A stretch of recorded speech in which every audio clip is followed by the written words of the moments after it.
新北縣華山鄉公所在去年在1月發5000塊的生活補助金了後，最近佮因為中檔證書物價起價，即陣是佮要來發民生的補助金5000塊。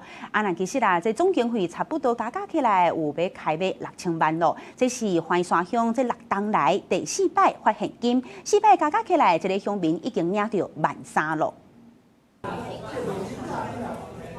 手頭提紅包內底有5000塊，華山民眾攏笑嗨嗨，因為新北縣華山鄉又個發錢咯。開心啊，因為那麼多錢吶、啊，我們鄉長對我們真的很好，所以這個要好好珍惜，要把它收藏起來，不能亂花。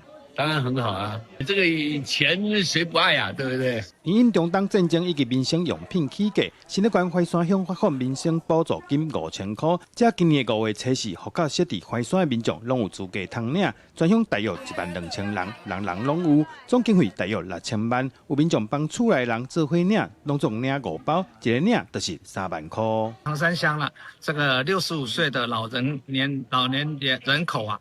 大概已經佔25%了哈，是全縣第2高的，所以呢，我們幾乎都比較沒有生產力。我是用這個前幾年的稅季盈餘的錢來發放啊。那事實上，我們發放也不是把稅季盈餘整個都拿出來，我們可能只有拿出2成的稅季盈餘。這已經是華山鄉這6年來第4擺發錢給民眾，4擺算下來，這個鄉民已經領到13000塊。不過這擺鄉公所發錢進程是真秘手，主要是因為避免風聲漏泄，會出現大量遷戶口來這情形，影響公平性。記者杜君和新竹報道。